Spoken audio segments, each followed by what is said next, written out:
In a relationship, when is honesty not the best policy? How do you balance what you want versus what you need? And is there something you need to say to your spouse, but can't find the right way to say it?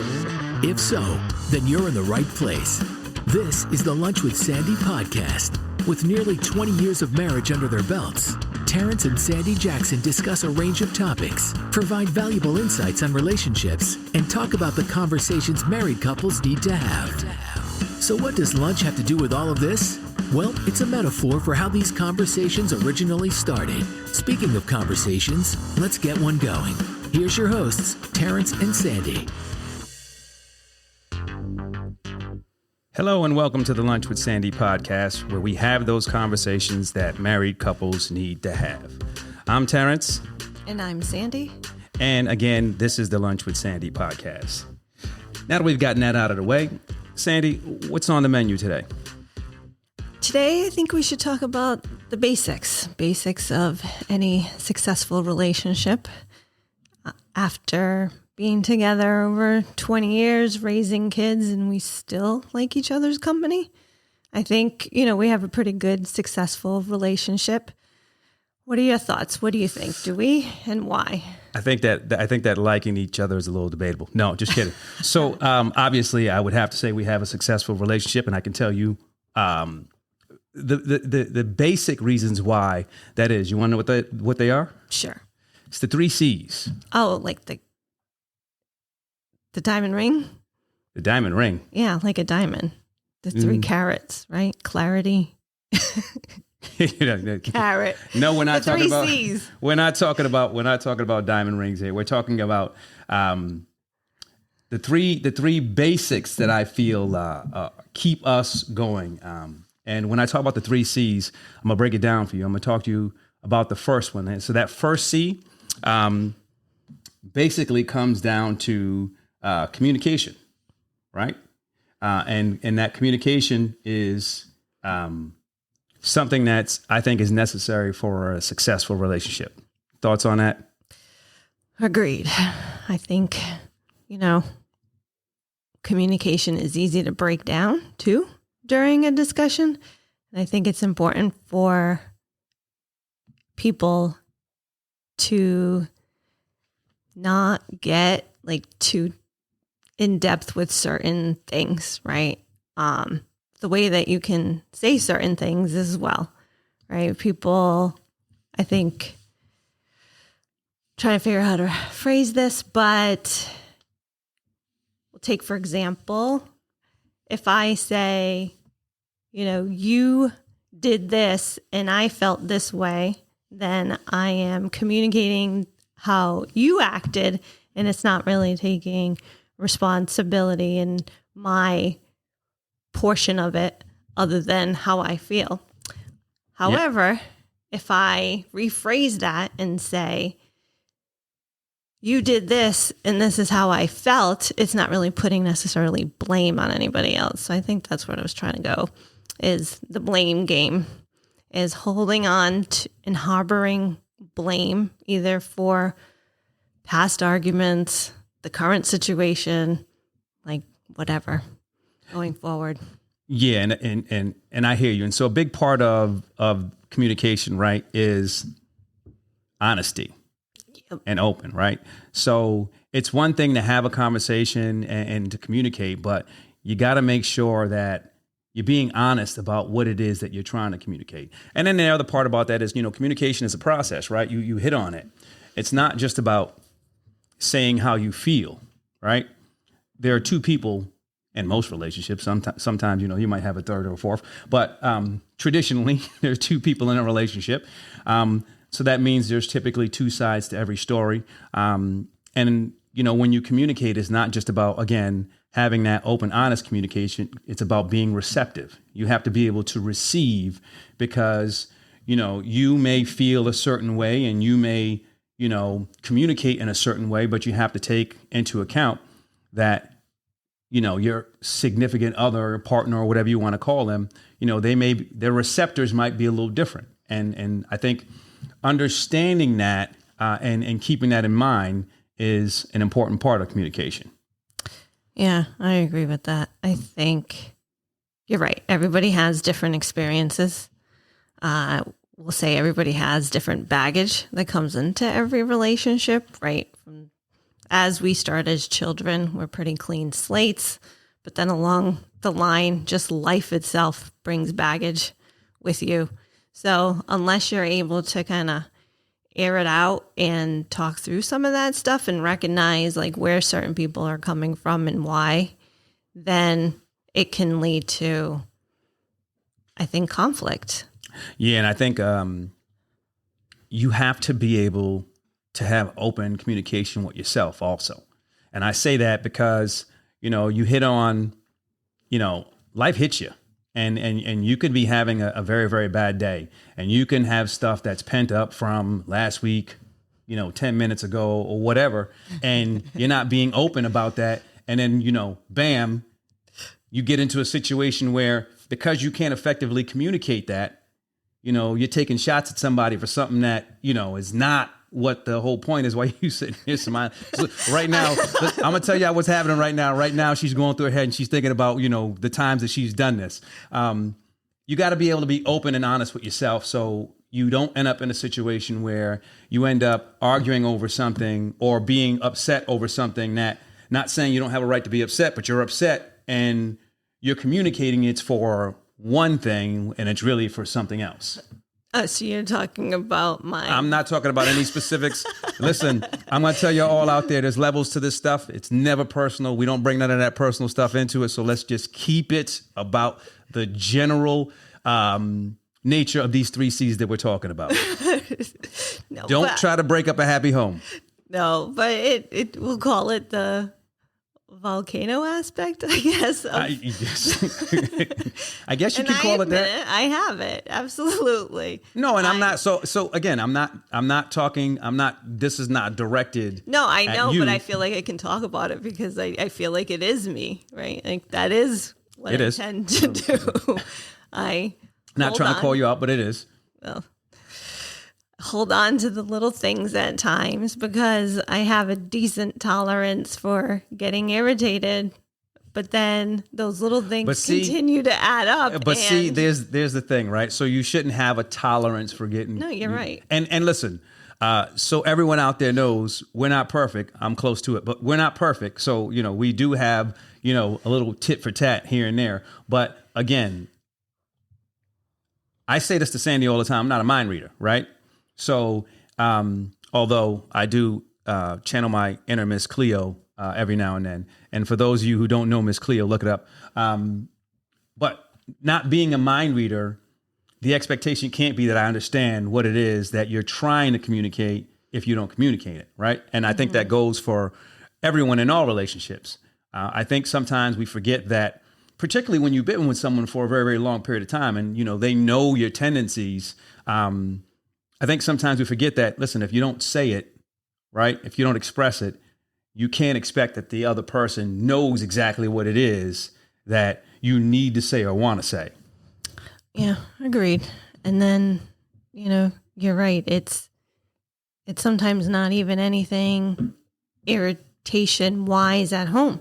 Like to your point, it could be just things from the outside environment that we then allow ourselves to bring inside.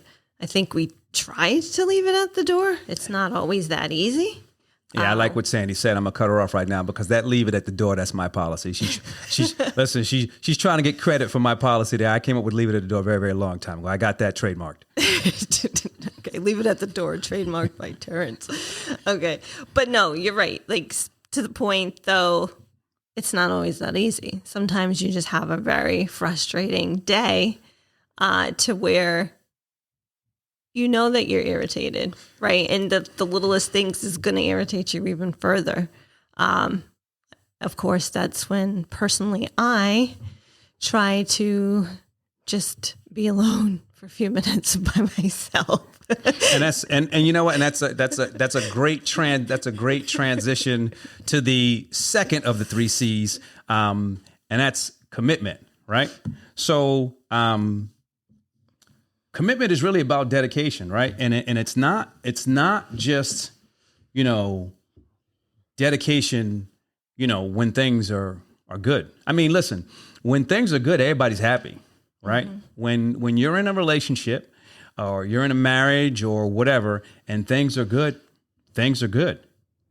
When the challenges come up and those challenges are trying, that's when that dedication has to be strong, right? Because you got to bind yourselves together to work through that stuff. Commitment is one of those things where I think that, people underestimate how trying things can get sometimes. And I'm not just talking about trying between two individuals. Listen, life can be tough. You know what I mean? And if you're not committed to each other to work through those tough times, you may not last. No, you're right. So it's not like a fairy tale where we grow up thinking, oh, they meet, they fall in love, and they live happily ever after. Unless you're with me, but go ahead. I think it's the opposite, but we'll just move on from that. Listen, so I will tell everyone, listen, for the most part, it can be challenging with me. I've told you that in the beginning, but it's all love. Yeah. I'm committed. I'm in it for the long haul. I know. And hence here we are. That's why we are in a successful relationship. Well, and again, that commitment has to be on both sides, right? So I've seen a number of relationships where the commitment just wasn't there on both sides. And you can put in all the energy and effort that you want to make something work. But if the receiving party or the other party is not doing the same, it just ain't going to work out. Yeah. And I feel like the hardest part, honestly, is sometimes raising children and having the commitment to raise them together and not mommy versus daddy, because boy, do kids like to try to manipulate that. Mommy said or daddy said versus this is how both of my parents feel and this is their expectations together versus just one over the other. Well, mommy lets me drink chocolate milk at night, but daddy said I can't have chocolate milk. I need to have regular milk. Something to that effect, right? But it can start a lot of issues. Listen, fellas out there, all you fathers out there, listen, have those conversations with your wives before you get yourself in trouble. I'm the father of three beautiful daughters, and they were all daddy's girls. But I can say Sandy and I always had the conversations. It was never a situation where one said one thing and the other one didn't say, what'd your mother say? Or what'd your father say? Because they will try to get you. Listen, the kids are smart. They'll try to get you. Well, yeah, when the older girls were in their teenage years, they were forced to have the conversation with both of us at the same time to make sure that they weren't trying to get away with that. Listen, that's parent tip number one, that united front. So you don't put yourself in that situation. Make sure when your kids have to ask a question, they ask the question to both of you at the same time. Right, yeah. So, but even outside of children, the commitment itself, everything's not always about arguing about children, even though in their teenage years it seems a lot of it. But just commitment to each other. And especially, we've been together a couple of decades now. It's a commitment to almost keep staying in love with one another, if you think about it. Right? No, it's 100%. I mean, look, that commitment it's not something that goes away, right? It's commitment to growing. It's commitment to growing together. And I'm not going to get too much into any more of that because, again, those are topics for another day. But yes, that commitment piece is it's committing to understanding on a daily basis. It's committing to loving on a daily basis. I can't stress enough about how that commitment piece is so important. It's commitment to understanding and making decisions together. It's committing to understanding that sometimes you're not going to agree with each other, and that's okay. The commitment to agree to disagree. The commitment to agree to disagree. Listen, for all you couples out there, married or not, sometimes it's best just to agree to disagree, right? It's not about winning an argument. It's about understanding that sometimes there's a difference of opinion, and that is okay. Definitely. And would you say that it's tied to C number 3? Well, yes. And so that is a great transition to the third C. And that third C is compromise. Compromise. Compromise is, compromise. Compromise has been a big thing in our marriage. You have to understand that when you have, and again, there's another topic that is for another episode. I'm not going to try to get too much, but when you have two parties who come together, it's not about you anymore, right? It's not always about what you want. You're a team now. Yep. And as a team, you got to take some L's. You win some, you lose some. And that's all about compromise. You got to understand that you can't have it your way. It's not all about that one-way street anymore. There's that famous song by Frank Sinatra, I Did It My Way. Well, your way is going to have to change a little bit. Yeah, you're right. It's basically it's a fork meeting at one point. You were both on two roads, and now it's forked into, it's no longer forked, I should say, and it's just one. So now you have to travel this road together, and you can't always be trying to take the lead. You have to walk side by side down that road because, again, you're a partnership, you're a team, and you're right. You're not going to always have the same exact opinions and ideas. It's great when you do. It makes things a little easier, but at the same time, it's not going to happen. Kind of like how I talked about at the beginning, which is we all come from different lives. We've all lived our own life. So there's no way to make two identical people who are going to think and act exactly identically. No, you're right. And the other, the thing to keep in mind is it's okay to have your own values. It's okay to have your own beliefs. That's compromise doesn't mean you have to lose yourself. It means sometimes, when you're walking side by side and the street gets narrow and you have to walk one in front of the other, this time, maybe I'll walk in front. Next time, maybe you'll walk in front. It's about compromising. It's about, making the decision to say, okay, it doesn't always have to be about me all the time. No, you're right. And actually, when you talk about that, one sometimes does need to take the lead and the other just follows. Both of us have run into this situation, right? There are other parts of our life, we'll say primarily work, that end up becoming, hard in the sense where it could be a new job or whatever, to where we're just getting really busy and it's time consuming and our mental space isn't always 100% in the relationship at this given moment. I think at that point, that's where the other person needs to take more of the lead role, right? Yeah, and for all those who missed that, Sandy just said she was 100% mental. I just want to make sure you guys caught that. Did I? No, I'm just kidding. Go ahead. I am, but that's besides the point. For the most part, Yeah, and I think that's where those three come together, right? Because, it's that one person then taking the lead. You got to be able to recognize that, right? And I know that, we talked about communication. We talked about commitment. Looking at those three things, looking at, the experience and the amount of time that, we've been together. It's easy when you've been together with someone for so long to recognize some of those things. And at the same time, too, sometimes, you both can be drained and not pick up on those cues. So again, that's where, that communication piece is going to be important. And the commitment, right? So that you don't kind of separate from one another because neither one of you has the time and the energy to really focus on it. Relationships are, they're like a plant. They need sunshine and water and they need to grow.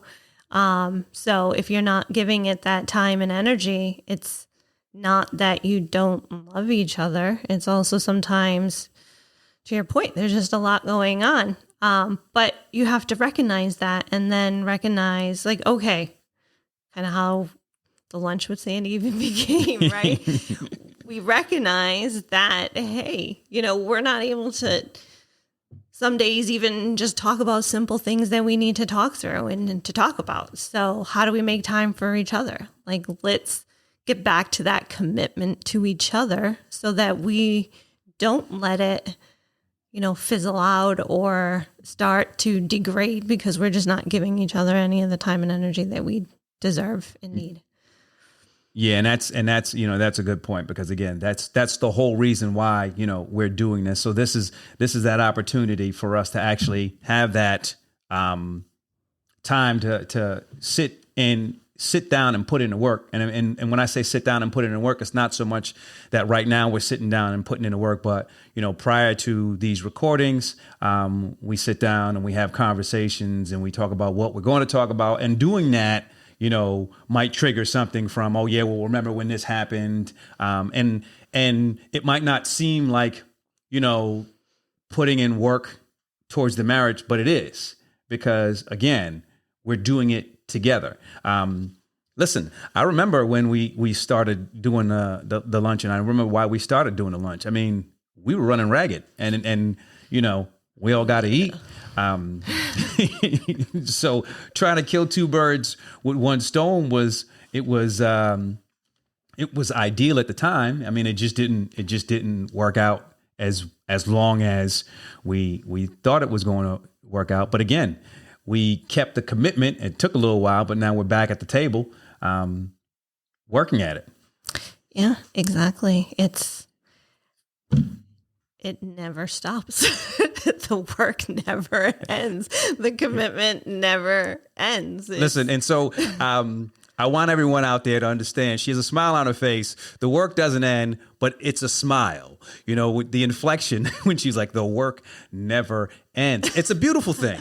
It's not so much that, oh, the work never ends. It's, listen, right. it's consistent.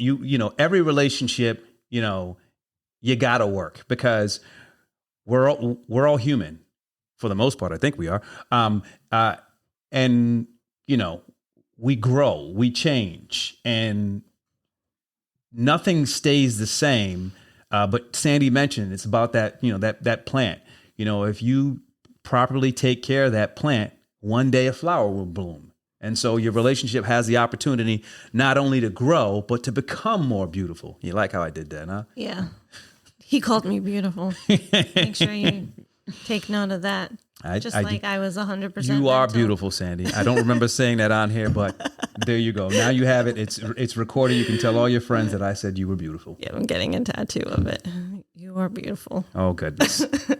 But yeah, you're right. It's not the type of grueling, like, I don't want to do this type of work. It should never be like that in a successful relationship. It's just recognizing, to your point, we change, we grow. We're not the same person, exact same person we were 20 years ago. So it's almost relearning each other, right? Like communicating so that you don't ever start losing touch with who you are today. Yeah, and I wouldn't use the term relearning. Yeah, I'd say staying in tune, right? I like that. I'd say staying in tune. Again, so I'm a big proponent of every day is an opportunity to learn, right? Yeah. And so you have the opportunity to learn things from other people. You have the opportunity to learn things about yourself. And as you learn new things, you grow. And I think it's important to understand that, again, that growth has to be together. And what I mean by that is,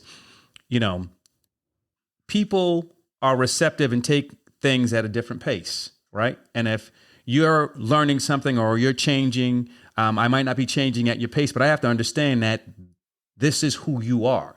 And loving you for who you are, I accept that change And I'm committed, again, there's that word, I'm committed to growing with you, even though it might be at a different pace. Yeah. Well, I definitely can't run as fast as you, so it's definitely... You certainly cannot. We're not going to get... Definitely. This pace. You certainly cannot. This is not the place for that. Although I did have... I had an idea today, and I have to have a conversation because I might be thinking about doing another podcast. I'm not going to say the name because I don't want no one to grab it. But yeah, I had a thought about that. With the fellas. I was going to say, I thought your idea was, I will run with you again someday, Sandy. I don't know if I'm at that level of commitment right now. It's all about commitment, people. Commitment and compromise. So listen, here's the thing. I would commit to run another race with you if you would compromise and pick up the pace. Okay. My commitment is there. We can do that. Well, no, you got to commit to a pace. No. Here's what has to happen. You have to commit. So listen, the body does what the mind tells it. And if you ask anyone, they'll tell you, that's a phrase that I say all the time. You have to commit to not getting caught up in what your mind is telling your body, but be receptive to what your mind could be telling your body. Okay. That's philosophical right there. I'll commit to not telling you no, that I won't pick up the pace. Oh, goodness. And the compromise is that I will say yes and run faster. All right. Maybe. So I think what we're going to do right now is we're going to commit to summarizing what we talked about today because we're getting a little bit off the rails. We started the conversation today just talking about, what we've been through, or not what we've been through, what has kept us together for the past 20 years. And so we sank our teeth into talking about commitment. We talked about compromise, and we talked about, what was the third C? Communication. And that communication is honest and open communication. And I think that's a big part of one of the reasons why we've been able to do this for a number of decades. Yeah. And so, and again, we still like each other's company. And with that, I'd say we're going to probably wrap up this episode unless there was something that you think I missed. No, I think we covered it all. And since we've covered it all, once again, thank you for listening. Be sure to subscribe to this podcast. Follow us on the social media at Lunch with Sandy. And until next time, enjoy.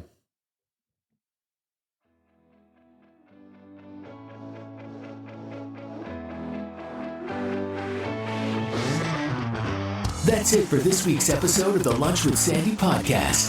Thanks for listening. We'd love to hear your feedback and comments on Instagram, TikTok, and Twitter at Lunch with Sandy. And be sure to follow us on your favorite podcast app. If you enjoyed the show, don't forget to rate and review us. Thanks again for listening to the Lunch with Sandy podcast.